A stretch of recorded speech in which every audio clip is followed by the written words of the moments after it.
Hi there.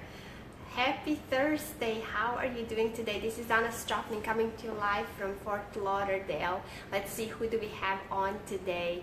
Today we're going to be talking a little bit about the disease prevention and what are we doing, and are we preventing anything possibly happening to us, or we are just like taking our time while we are healthy, and we're going to worry about that with medications later on in life. So just your thoughts on this would be great.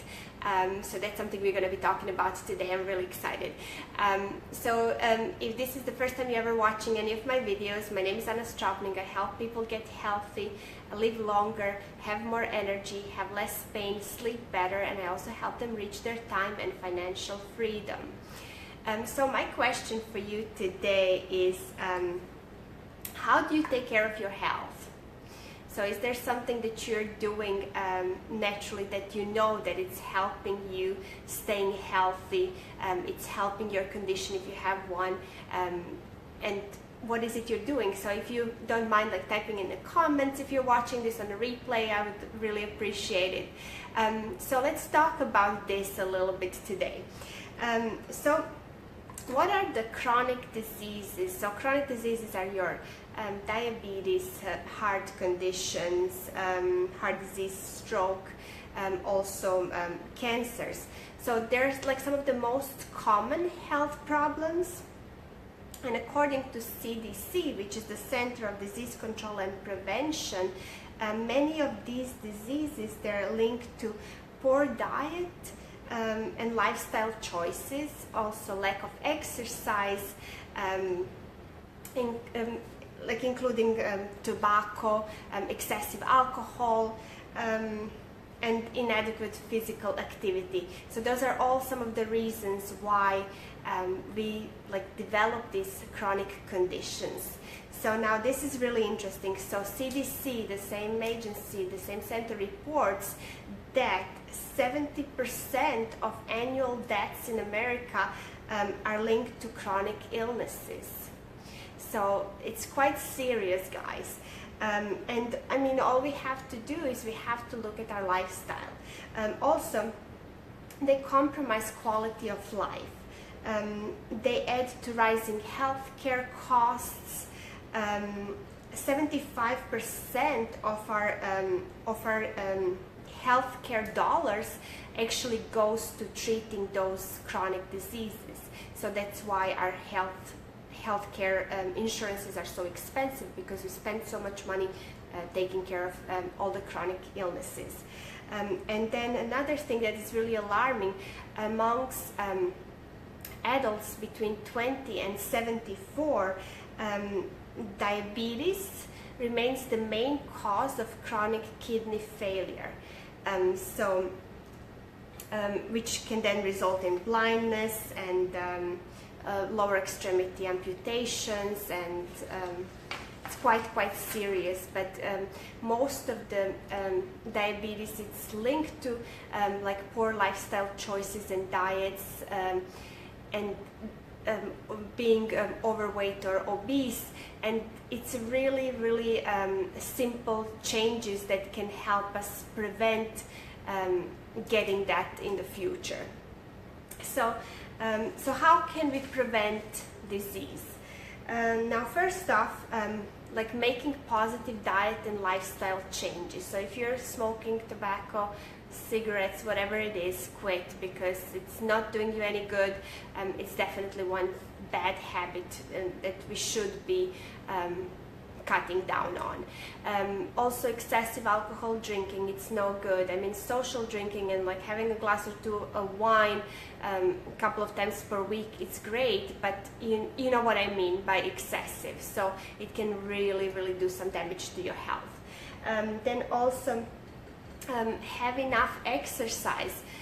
So lots of people like just neglect, you know, even just like walking, you know, it's still better than just like sitting on a couch and not doing anything, like being completely inactive. Or like if you have an office job and then just like, you know, driving to work, driving back, and like not taking time to walk anywhere, and just like avoiding and not doing enough like gym or whatever exercise, like playing sports or just being like outside, outdoors. Anything counts, even swimming, you know, just think of what you like, and, you know, try to include like at least like 30 minutes a day of some sort of exercise. And then also we talked about that, but what exercise will actually do, and many people don't know about this, is when we are exercising, we are also increasing our oxidative stress. So this is something that I wanted to talk to you about, and this is I just went on PubMed.gov, which is the National Library of Medicine, and it says there has been 176,455 studies or searches being done on oxidative stress today.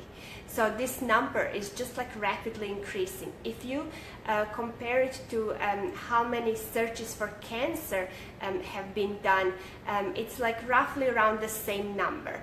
And then also, like if you would type oxidative stress and like any of these diseases that I was mentioning, so diabetes, heart disease, chronic kidney disease, all of that is actually going to be linked to your high oxidative stress levels. There's 220, like more than 220 different diseases that are directly linked to high oxidative stress. So this is not just those few chronic diseases that I mentioned. There's also Alzheimer's, Parkinson's, fibromyalgia, MS, ALS, any skin conditions such as eczema, psoriasis, let's think, autoimmune diseases, I mean, I mentioned a few there,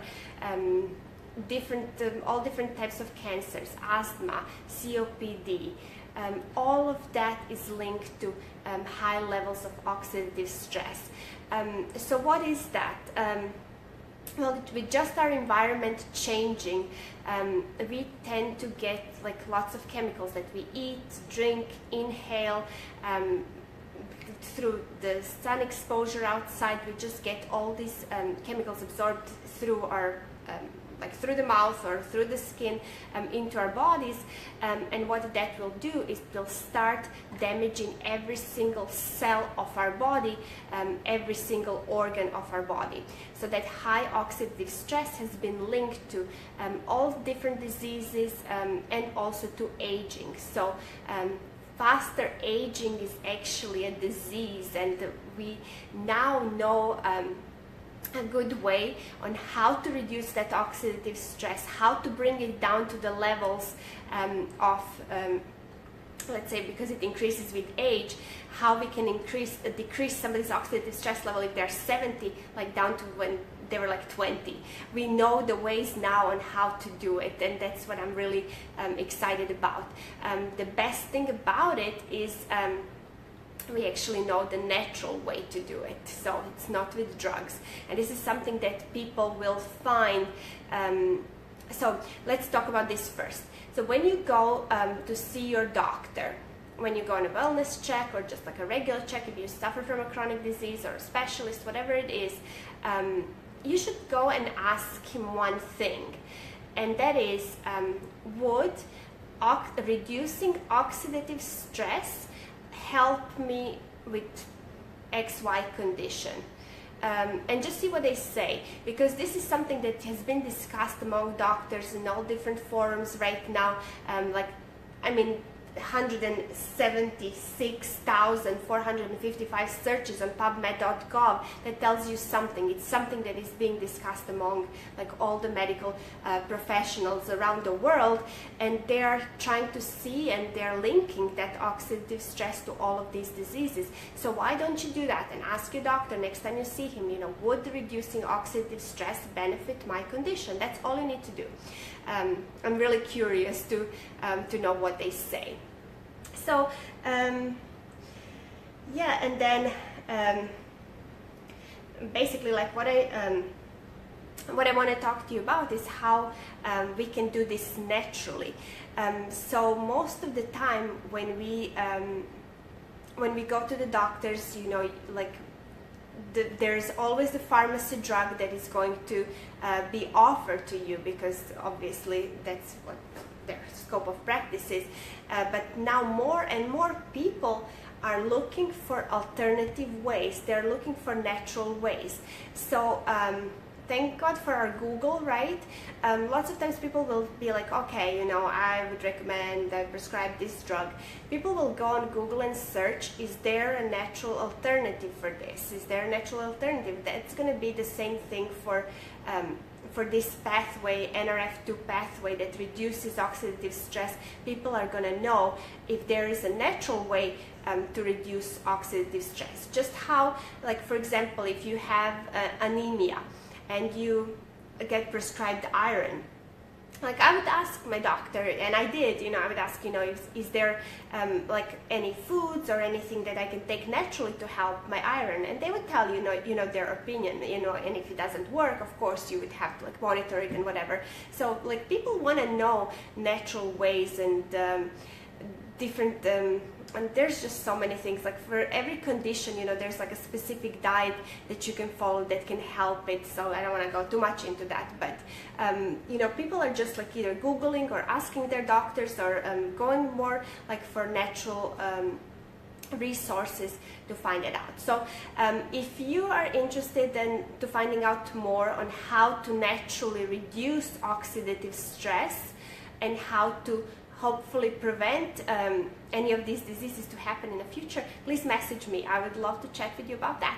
And thank you all for watching, and I hope you have a great Thursday.